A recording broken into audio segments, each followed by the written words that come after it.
Desde que el jueves 10 de junio se publicó en el Boletín Oficial de la Ciudad de Buenos Aires la disposición del jefe de gobierno Larreta y la ministra de Educación, Acuña, intentando de hecho eliminar el lenguaje inclusivo en las aulas, ha reaparecido con fuerza el debate sobre el derecho a su uso. Suscríbete al canal de Prensa Obrera y activa la campanita para recibir las novedades del movimiento obrero y la actualidad política. El intento de eliminarlo, presentado bajo una reglamentación que estrictamente no lo prohíbe, porque legalmente no puede hacerlo, ha sido fortalecido desde el gobierno de la ciudad con numerosas apariciones en los medios en los que incluso se llega a amenazar con sanciones a los docentes que lo usen en los ámbitos educativos inicial, primario y secundario. Es importante hacer algunas observaciones. La primera es que no pueden prohibir legalmente el uso del lenguaje inclusivo, ya que no hay ley nacional ni sobre lengua oficial ni sobre cuáles son las formas en las que debe usarse el lenguaje. De hecho, no hay prohibición, por ejemplo, para el uso de localismos o del voceo, es decir, el tratamiento de voz en lugar de usar el tú. Lo segundo es que el intento de eliminarlo es directamente fascista. Se emparenta efectivamente con las tradiciones más autoritarias, como las de Mussolini o Hitler, en el intento de uniformar la lengua, queriendo alterar el uso social del lenguaje. En tercer lugar, el uso del lenguaje siempre produce cambios. Si no, no hablaríamos en castellano en la variedad que usamos. Usaríamos formas castizas de la misma lengua, o latín, o indoeuropeo. La idea de que no hay cambio lingüístico es descabellada desde cualquier análisis científico serio y remite a una concepción conservadora y oscurantista de las lenguas. En cuarto lugar, cabe señalar que los argumentos de la resolución son limitados, vulgares, faltos de toda base científica. Por un lado sostienen que el uso del lenguaje inclusivo ha afectado el desarrollo de las competencias de lectoescritura de los estudiantes, pero no pueden ofrecer un solo estudio que avale semejante conclusión.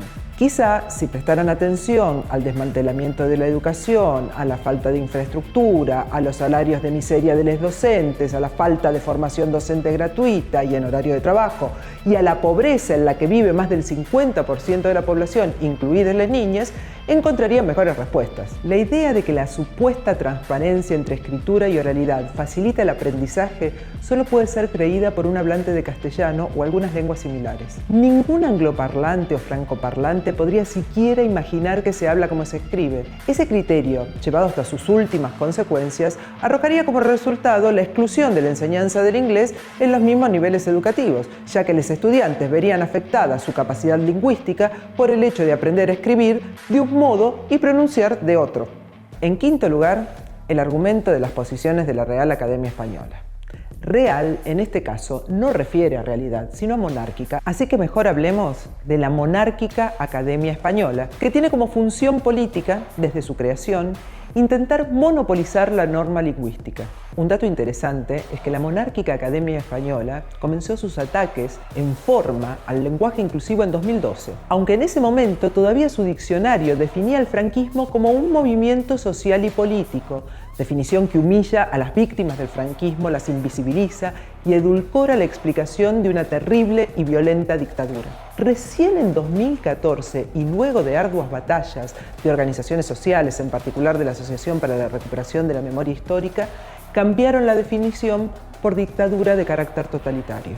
Dicho todo esto, queremos señalar en sexto lugar que la resolución del gobierno de la Ciudad de Buenos Aires implica lisa y llanamente un ataque a las libertades democráticas, violenta a docentes y estudiantes y constituye censura. Ataca la libertad del derecho al uso del lenguaje inclusivo no solo como hablantes, sino también como oyentes. Para ilustrar un caso, intenta obligar a un docente a usar frente a una estudiante no binaria las formas del lenguaje binario, negándole su propia experiencia.